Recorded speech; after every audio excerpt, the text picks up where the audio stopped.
commencer par la piste, puisque malgré mes 28 ans, ça fait déjà 18 ans que je cours. J'ai fait 1,52 au 800, j'ai fait 3,52 au 1500, 14,58 au 5000 et 30,39 au 10 km. Je suis au Dijon Université Club, au Duc. J'aimerais axer cette année ma saison 2014 sur le 5000 mètres et donc me rapprocher vraiment des 14,30 cette année. Ça va faire 6 ans que je suis ingénieur produit, donc mon rôle c'est de concevoir, puis ensuite développer, prototyper les chaussures de course à pied. Je travaille avec des partenariats avec un chef de produit et un designer. Moi j'ai toute la casquette technique et je suis en charge de coût, qualité et délai. Dans toute la phase de conception de développement de la chaussure.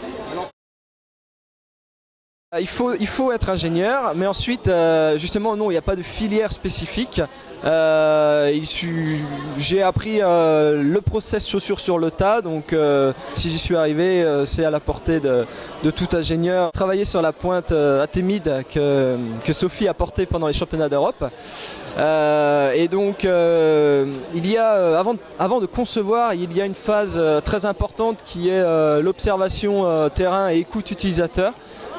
Qui est en grande partie celle du chef de produit, mais nous on est impliqués aussi pour échanger et dialoguer avec les athlètes, donc notamment en l'occurrence Benjamin Malati, Sophie Duhart ou même Julien Bartoli.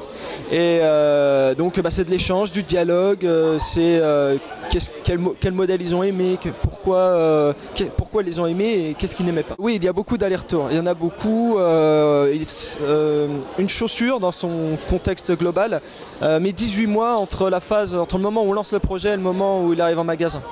Donc 1 an et demi, c'est très long pour des chaussures et à la fois très court également, c'est vrai. Donc on a, on va dire, j'ai déjà moi de mon côté beaucoup d'allers-retours avec les athlètes et j'en ai aussi beaucoup avec la production d'une autre part. Ça peut arriver que l'on rate certaines choses. L'avantage c'est qu'on fait beaucoup de prototypes, donc on a cette chance de pouvoir recommencer, retravailler certains points. Donc en général, quand on se rate, on a les moyens de modifier très rapidement. Il y a encore énormément de choses à faire, ne serait-ce que d'un point de vue, comme vous dites, des composants, on peut encore beaucoup innover. On a, nous aussi, dans notre montée en compétences techniques, on a de nombreux projets qui nous permettent d'encore mieux concevoir et de mieux savoir ce que nous faisons.